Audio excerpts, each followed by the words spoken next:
What's up, YouTube? Hey, thanks for watching this video. In this video, I'm going to talk about some strategies that you can use to supercharge your studying and make you smarter than you would ever be if you just, well, you didn't use this. So first, I want to talk about a little story here because I like telling stories. You guys like to hear stories. Not so much a story, but let's think about this. So in surgery residency, there's a hierarchy, okay? There is a first-year resident, a second-year resident, a third year, a fourth year, and a fifth year, okay? And sometimes there's a fellow. The fellow is the person who has graduated from general surgery, so we're taking general surgery since that's what I did. And they're doing a fellowship either in laparoscopic surgery or trauma or vascular or thoracic or something like that. So on a team in residency, so take our general surgery service, or what we call the acute care surgery service, is a bunch of interns, so like 4 or 5 interns, and some would be general surgery, some would be ENT, ortho, neurosurgery. Like that was a requirement for those guys to go through the trauma or acute care surgery service. And then there would be a second year, I think we skipped third, and then a fourth year and a fifth year on that team. And what happens is you're with somebody that is 5 years ahead of you, okay? You're an intern, you come in, you're a medical student, you don't know dick. You don't know dick as a medical student, I'm telling you guys right now. You think you know, you're studying all this stuff, you're like, I know so much shit. You get it to the first day of residency, you're like, fuck, I don't know dick. Anyway, intentionally, they put you with other residents that have a lot more knowledge than you and experience. See, it's not so much the knowledge in medicine, but it's the experience. You can read a book all goddamn day, but unless you see a patient with that symptomatology or that disease process, then it's very difficult to go out and just recognize out of nowhere. You have to be used to recognizing things that you have not seen before, but you've read about. And that's not so easy. So what they do is they stick you with these residents that have this experience, and then the chief resident, or whoever it is, or the fourth year resident, then mostly communicates with the surgeon or the attending. And that is so the chief resident can get that experience from the attending as well. And then as you go up actually through the ranks, you work with attendings more and more on different levels, and some of them are just taking care of patients when you're younger, in like a first year, second year resident. And then as you advance, then you start working with these attendings actually doing surgery. And you don't learn surgery from a book. Like, you have to read the book to go there and have a goddamn idea of what you're doing, but you will never be able to read a book and then go in and perform an operation. It just does not work like that. You have to have the experience. You have to have the mentorship from another person to walk you through, or you have to see them do something, and then you can be able to do that. You know, you're probably not going to do it right the first time. You're going to fuck it up. But that's how it works. And the same thing works for studying. Just studying. And a lot of people come to me and like, I'm a high school student, but I'm not sure that I'm cut out for this. My counselor told me I'm not cut out for this. First of all, counselors are stupid. My high school counselors, I got another story for you. I got in trouble in high school, like when I was a senior. It was like one time, and they did not like me after that. Before that and after that, the high school counselor didn't like.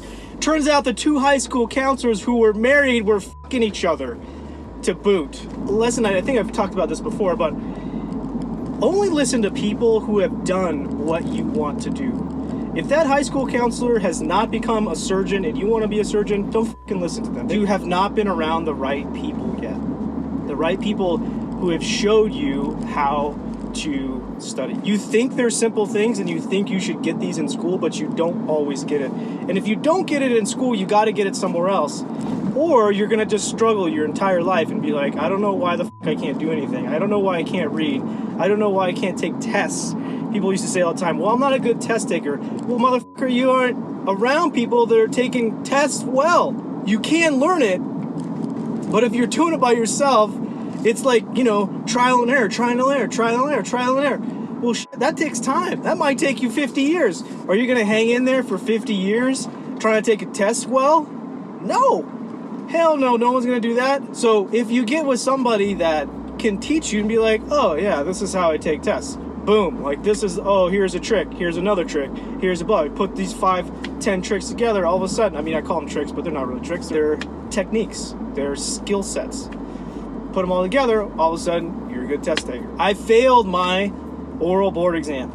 Why? Because I didn't take any oral board exams before that. I didn't practice. I was scared of shit. I was real nervous. I decided to I took the wrong advice from somebody. Somebody told me that you don't want to say very much because you don't want to give them a reason to ask you another question, so don't say a lot. Well, that was the wrong advice. What these guys want to do is they want to hear you talk through it. So the second time around, I studied for a year for that because I was so scared to take it again. Actually, here's another quick story. To have a board certification in general surgery, you have to take a qualifying written exam, and then you have to take an oral, what they call a certifying exam. I took the qualifying exam, got a 90%. It's not like I didn't know what I was doing.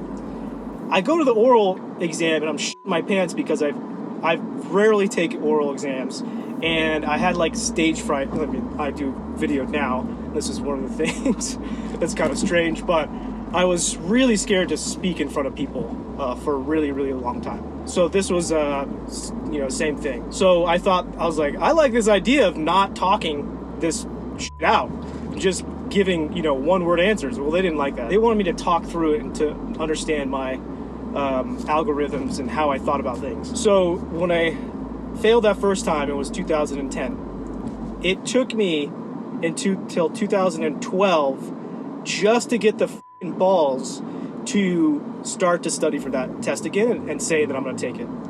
And then it took me a year to study for it, and I decided I was going to research the test instead of just taking it. So I researched the test, I researched who was doing good and why they were doing good and how they were doing good on that. And then I figured out that no, I took the wrong advice. I needed to talk all that out. And so then I practiced speaking that and talking it all out. I got some good advice from some friends who had passed, right? So this is the same thing. I took the wrong advice from somebody, but I went back and I said, who has passed this fucking thing, and how many, I need to talk to as many people as possible, and how they took it and what they thought about it and what their strategy was. So then I went back and I did that, and then I took the thing and then I passed. My point of the whole video is that you need people to help you. You cannot do this stuff on your own. Don't try and do it on your own. I did that for a really, really long time. It took me, it probably took a lot of extra years for me to do all this stuff. But now that I know this, I go to people and I'm like, hey, I got this problem. This is where I want to go. You did that already. Help, can you give me some advice?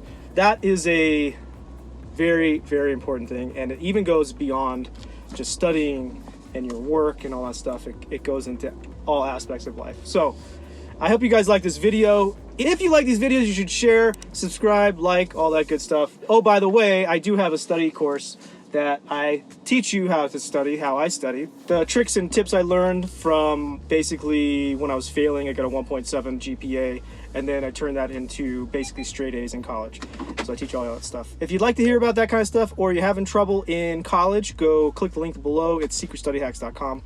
And I will talk to you guys next time. Peace.